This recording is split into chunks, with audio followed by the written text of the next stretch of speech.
فيمن توليت وبارك لنا فيما أعطيت وقنا شر ما قضيت സമായ വിധികൾ ഞങ്ങളെ കാക്കണേ. ഞാൻ പറയുന്നില്ല ഞങ്ങൾ ആക്രമണം രക്ഷിക്കണേ. ഇങ്ങനെ എത്രത്തോളം ആ ഒരു സമയത്ത് സുബഹിയുടെ സമയത്ത് നമ്മുടെ മനസ്സിന് ഒന്നുകൂടെ വിശാലതയുള്ള ഒന്നുകൂടെ നമ്മുടെ പറ്റിയുള്ള ഒരു ഖുശൂ ഉണ്ടാകുന്ന സമയമാണ് സുബഹിയുടെ സമയം. പ്രിയപ്പെട്ട രക്ഷിതാക്കളെ, പ്രിയപ്പെട്ട സഹോദരങ്ങളെ, പുരുഷന്മാരായ ആളുകളെ, നമ്മളെല്ലാവരും പള്ളിയിൽ ജമാഅത്തിന് വരണം. ഒക്കെ സൗകര്യങ്ങളുണ്ട്, വാഹനങ്ങളുണ്ട്, എന്തെങ്കിലും നടക്കുന്നത് കുറച്ച് നല്ലതാണല്ലോ. പള്ളിയിലേക്ക് ജമാഅത്തിന് നടന്നാൽ ഒരു ചവിട്ടടി വെച്ചാൽ ആ ചവിട്ടടിക്കടി നമ്മളൊരു ദോഷം പോയും ഒരു പാപം നമ്മൾ മായ്ക്കപ്പെടുകയും ഒരു പദവി നമുക്ക് ഉയരുകയും ചെയ്യും. ഒരുപാട് കൊടുക്കേണ്ട കാര്യമാണ് പ്രിയപ്പെട്ടവരെ. അതൊക്കെ നിങ്ങൾ ശ്രദ്ധിക്കണം.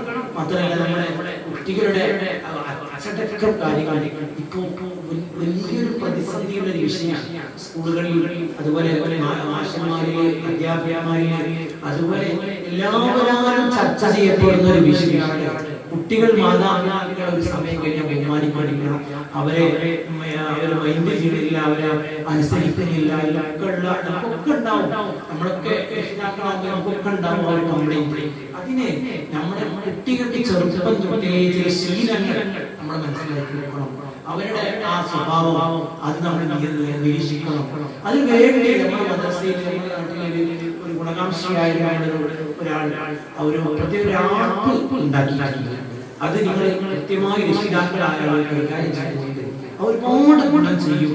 അത് മദ്രസയിലൊക്കെ വിട്ടിട്ടുണ്ടായിരുന്നു. നിങ്ങൾ ശ്രദ്ധിച്ചുകൊണ്ട് ചെയ്യണമെന്ന് വളരെ വിനയത്തോടെ അറിയിക്കുകയാണ്.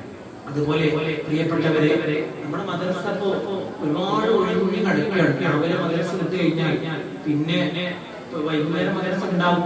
ഈ പകൽ ഒരുപാട് സമയങ്ങളിലുണ്ട്. നിങ്ങളൊക്കെ ആഗ്രഹിക്കുകയാണെങ്കിൽ ഞാൻ ജോലി ചെയ്യുന്ന എല്ലാ സ്ഥലത്തും ഞാൻ ചെയ്യുന്നൊരു രീതി അതുപോലെ ഒരാഴ്ചയിൽ ദിവസം ഒരു ഖുർആൻ ക്ലാസ് ഓരോ ഒരാഴ്ചയിൽ അത് ഒരാഴ്ച തഫ്സീറായി ഖുർആനിലെ അവതരണം, ഖുർആൻ ആയത്ത് എന്തിനെ ഇറങ്ങി, എങ്ങനെ ആ ഇറങ്ങിയുടെ പശ്ചാത്തലം എന്താണ്, അങ്ങനെ ഒരു ദിവസം അതുപോലെ അങ്ങനെയുള്ള തുടങ്ങിയ കാര്യങ്ങളൊക്കെ ഒരാഴ്ച അങ്ങനെ വ്യത്യസ്തമായ ഓരോ ആഴ്ചകളിലോ ക്ലാസ്സുകളൊക്കെ നടത്താറുണ്ട്. അങ്ങനെ റമദാനിൽ ക്ലാസ് ഉണ്ടാകാറുണ്ട് എന്ന് പറഞ്ഞു. കമ്മിറ്റി ഭാരവാഹികൾ ഉസ്താദിന് താല്പര്യമുണ്ടെങ്കിൽ ചെയ്യാൻ യോഗമില്ല, എല്ലാവരും സഹകരിക്കുന്നൊക്കെ പറഞ്ഞിട്ടുണ്ട്. താല്പര്യമാണെങ്കിൽ ഇൻഷാ അല്ലാഹ് ഓരോ ആഴ്ചയിൽ ദിവസം ഒരു ക്ലാസ്, ഒരു 1.5 മണിക്കൂറുള്ള ക്ലാസ്. മൈക്ക് നമ്മുടെ മദ്രസയിലുണ്ട്.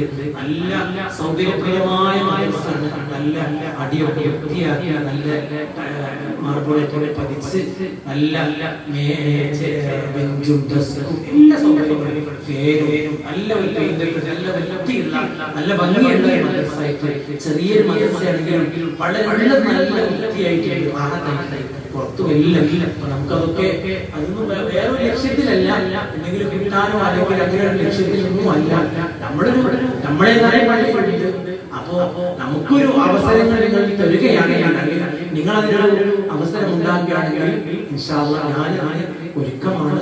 അതുകൊണ്ട് നമുക്കൊരു ദിവസം, ഒരാഴ്ച ദിവസം, ഏതെങ്കിലും പറ്റുന്ന ദിവസം, പ്രത്യേകിച്ച് ചൊവ്വാഴ്ച ഒരു പരിപാടി ഇല്ലാത്ത വ്യവസായ കല്യാണങ്ങളോ മറ്റോ ഉണ്ടാവില്ല, സൽക്കാരങ്ങളൊക്കെ കുറവായി അങ്ങനെ ഒരു ദിവസം ഉണ്ടാവുകയാണെങ്കിൽ ഇൻഷാ അല്ലാഹ് നമുക്ക് നിങ്ങൾ ആലോചിച്ചിട്ട് നമുക്ക് ഒരു 1.5 മണിക്കൂർ അങ്ങനെയൊക്കെ ഉപയോഗപ്പെടുത്താം. നമ്മളെ കൊണ്ട് എന്തെങ്കിലും ഗുണം ഞാൻ ക്ലാസ് ഒന്നും അറിയാതെ കൊണ്ട് ക്ലാസ് നടക്കാനല്ല. ഈ ക്ലാസ് പ്രസംഗം എന്നൊക്കെ പറഞ്ഞാൽ ഇരിക്കുന്ന ആളുകളൊക്കെ പണ്ഡിതന്മാരും കിതാബുകളും ഒക്കെ ആയി ഞാൻ ഈ പറഞ്ഞ വിഷയങ്ങളൊക്കെ നിങ്ങൾക്കും അറിയാൻ. പിന്നെന്താണ് ക്ലാസ് എന്ന് ചോദിച്ചാൽ ഇതൊരു ചർച്ച. ഇതൊരാളെ ഉപദേശിക്കുകയല്ല, ഒരാൾക്ക് അറിയില്ലാത്തവരോട് പറഞ്ഞു കൊടുക്കുമല്ല.